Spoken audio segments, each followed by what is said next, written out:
Hello anime fan and welcome back to our channel. तो भाई लोग, इस वीडियो में हम एक्सप्लेन करने वाले हैं काइजू नंबर 8 सीजन 2 के एपिसोड नंबर 2 को, जो कि आप लोगों को बहुत ही ज्यादा पसंद आने वाला है क्योंकि इस वीडियो में हमें बहुत ही ज्यादा कमाल की फाइट्स देखने को मिलने वाली हैं। तो वीडियो को एंड तक लाजमी देखना और लाइक भी जरूर कर देना। So let's get start. तो अब तक हमने देखा कि डायरेक्टर इसाओ काफका को जापान की फर्स्ट डिवीजन यानी कि नारुमी की टीम में डाल देता है। पहले तो नारुमी इस बात के लिए मना कर देता है, तो इस पर डायरेक्टर इसाओ इसे समझाता है कि काजू साहब पहले से काफी ज्यादा बदल चुके हैं। मतलब कि काजू नंबर 9 भी खुद को एक इंसान में कन्वर्ट कर लेता है और काजू नंबर 10 ने भी अपनी पूरी प्लानिंग से डिफेंस फोर्स पर हमला किया था। तो इसका मतलब है कि अब काजूस बदल रहे हैं और हमें भी खुद को बेहतर बनाना होगा, वरना काजूस नेक्स्ट लेवल में इवोल्व होकर हम पर अटैक कर देंगे और हम पर भारी पड़ सकते हैं। तो ये सुनकर नारुमी काफका को अपनी डिवीजन में शामिल कर लेता है और काफका से कहता है कि अगर तुम आउट ऑफ कंट्रोल हो गए तो मैं खुद तुम्हें अपने हाथों से मार दूंगा और तुम्हारा वेपन बनाकर उसे यूज करूंगा। तो फिर हम इसके बाद का सीन देखते हैं, जहां इस सिटी में बहुत खतरनाक अर्थक्वेक आने लगता है और लोगों को लगता है कि शायद ये भी बाकी दिनों की तरह ही एक नॉर्मल अर्थक्वेक होगा, क्योंकि पिछले कुछ दिनों से यहाँ पर काफी सारे अर्थक्वेक आ रहे थे, तो इस वजह से। लेकिन ये अर्थक्वेक इतना ज्यादा खतरनाक होता है कि इससे बहुत सारी बिल्डिंग्स गिर जाती हैं और पूरी सिटी ही तबाह होने लगती है और साथ ही जमीन में एक बहुत बड़ा गड्ढा बन जाता है। और फिर हम देखते हैं कि इस गड्ढे में से बहुत सारे एंड्स जैसे दिखने वाले काजूस बाहर आते हैं और लोगों पर अटैक कर देते हैं। वैसे पता नहीं क्यों, पर मुझे ये सीन काफी हद तक सोलो लेवलिंग के जीजू आइलैंड जैसा लगा था। खैर, मैं इस सीन को कॉपी नहीं करने वाला क्योंकि ये एनिमे का भी एक अलग ही लेवल है। तो इसके बाद आ जाता है काजू नंबर 8 का इंट्रो, जो कि बहुत ही ज्यादा अमेजिंग होता है। और इंट्रो के बाद हम फर्स्ट डिवीजन का सीन देखते हैं, जहाँ पर इस डिवीजन के सभी मेंबर्स ट्रेनिंग कर रहे होते हैं और हमेशा की तरह ही हमारा लोंडा यानी कि काफका की हालत काफी ज्यादा खराब ही पड़ी होती है ट्रेनिंग की वजह से। लेकिन इस बार वो हार नहीं मानता और सब लोगों के जाने के बाद भी वो ट्रेनिंग जारी रखता है। खैर, फिर हम इसके बाद का सीन देखते हैं, जहाँ पर कि कोरू नारुमी से ट्रेनिंग के बारे में बात करने के लिए जा रही होती है। लेकिन हम देखते हैं कि नारुमी तो किकोरू से पैसे मांगने लगता है और कहता है कि किकोरू प्लीज मेरी हेल्प करो, क्योंकि पता नहीं कैसे पर मेरे लास्ट मंथ की पूरी सैलरी अकाउंट से अचानक ही गायब हो गई थी। जिस पर किकोरू इस पर जोर जोर से चिल्लाने लगती है और कहती है कि तुम्हारे पैसे इसलिए खत्म हो गए थे क्योंकि तुमने इतनी सारी शॉपिंग जो कर ली है, और वैसे भी तुम्हें शर्म नहीं आती अपने स्पोर्टनेंट से पैसे मांगते हुए। और इसके बाद वो उसे ट्रेनिंग पर चलने का कहती है।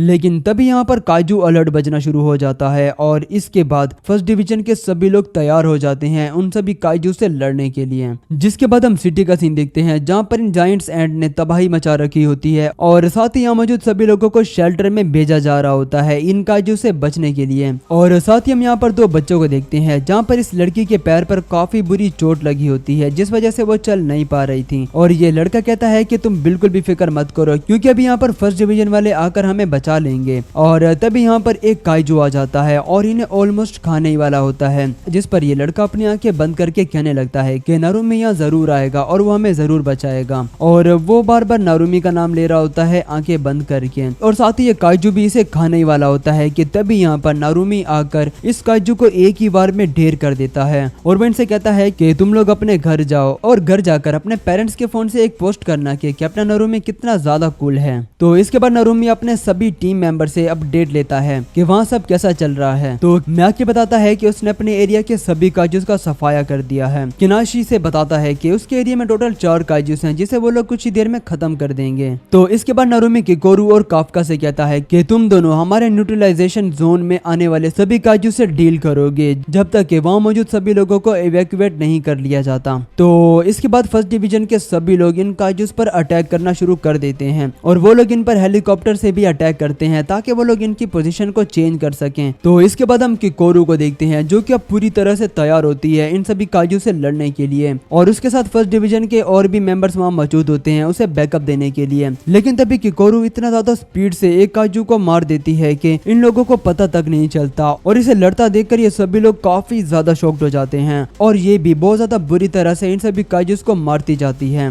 जिसे देख एजी भी नारुमी से कहता है कि ये तो तुमसे भी काफी ज्यादा पावरफुल है जब तुम अपने फर्स्ट डिवीजन में थे। तो खैर, इसके बाद हम नारुमी को देखते हैं और उसे यहाँ पर कुछ अजीब लग रहा होता है, क्योंकि आज से पहले तो एंड्स जैसे दिखने वाले काजूस कभी भी सरफेस पर नहीं आए और वो हमेशा जमीन के नीचे ही रहते हैं, तो ये सब ऊपर कैसे आ गए हैं। और इन्हें देखकर ऐसे लगता है कि जैसे कोई है जो कि इन्हें ऑर्डर्स दे रहा है। खैर तभी हम देखते हैं कि और भी काफी सारे काजूस वेस्टर्न और न्यूट्रलाइजेशन जोन में आने लगते हैं और काफका इन सब काजू से लड़ने के लिए तैयार होता है। लेकिन इस बार काफका थोड़ा घबराया हुआ होता है और वो काम भी रहा होता है। इसे देखकर डायरेक्टर इसाओ कहता है कि तो चलो देखते हैं काजू नंबर 8 तुम बाकी काजू से किस तरह लड़ते हो। तो इसके बाद काफका अपनी हाफ बॉडी को काजू में कन्वर्ट कर लेता है और सीधा एक काजू पर अटैक कर देता है। लेकिन इसके अटैक का जरा भी असर नहीं होता इस पर और वो काजू इसे दूर उठाकर फेंक देता है, जिस पर काफका कहता है कि वो जानता है कि वो इन काजूस को अपनी हाफ ट्रांसफॉर्मेशन से कभी भी नहीं हरा सकता। लेकिन अगर फिर से वो पूरा काजू बना और आउट ऑफ कंट्रोल हो गया तो फिर क्या होगा।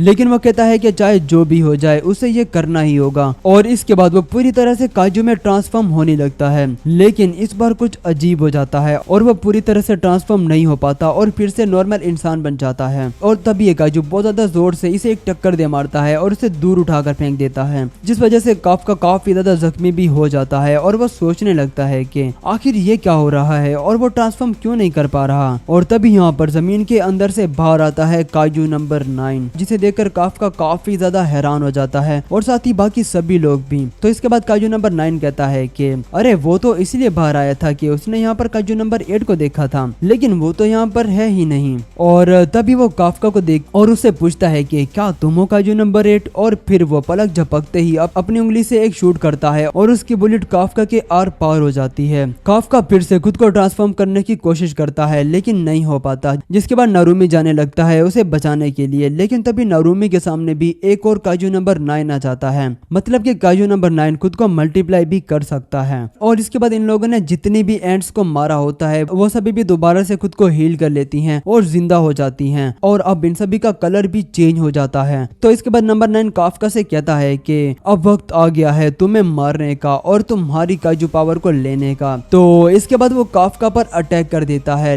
लेकिन काफका किसी तरह से खुद को बचा लेता है और फिर से ट्रांसफॉर्म करने की कोशिश करता है, लेकिन इस बार भी नहीं हो पाता। तो इसके बाद हम देखते हैं कि ये बंदा डायरेक्टर इसाओ से कह रहा होता है कि मैं जानता हूँ कि अगर फिर से काफका आउट ऑफ कंट्रोल हो गया तो आप उसे डील कर लोगे, लेकिन आप ये जानते हो कि आप अपनी पावर्स को ज्यादा बार यूज नहीं कर सकते, वरना ये आपके लिए बहुत ही ज्यादा खतरनाक हो सकता है। तो इसके बाद फिर से नंबर 9 काफका पर अटैक करने लगता है, लेकिन इस बार किकोरू बीच में आकर इसे बचा लेती है और काजू नंबर 9 को बीच में से ही काट देती है। लेकिन फिर भी ये खुद को रीजनरेट कर लेता है और कहता है कि शायद मैं तुमसे पहले भी मिल चुका हूँ, जिस पर किकोरू कहती है कि इतना सब याद रखने की जरूरत नहीं है क्योंकि वैसे भी अब मैं तुम्हें मारने वाली हूँ। तो इसके बाद हम दूसरे वाले काजू नंबर 9 को भी देखते हैं जो कि नारुमी पर बहुत सारे अटैक्स कर देता है, लेकिन नारुमी इन सभी अटैक से बहुत ही इजीली बच जाता है और इस पर ही अटैक कर देता है और यहाँ पर एपिसोड भी खत्म हो जाता है। तो आप लोग मुझे कमेंट में जरूर बताना कि आप लोगों को ये एपिसोड कैसा लगा। और साथ ही इस वक्त मैं अपने चैनल पर काजू नंबर 8 के साथ साथ डैंटाडैन और गाजियाकुटा एनीमे को भी एक्सप्लेन कर रहा हूँ। और अगर इसके अलावा आपके और भी कोई फेवरेट एनीमे है तो आप लोग वो भी मुझे कमेंट में बता सकते हो, मैं उन्हें भी जरूर कोशिश करूंगा एक्सप्लेन करने की।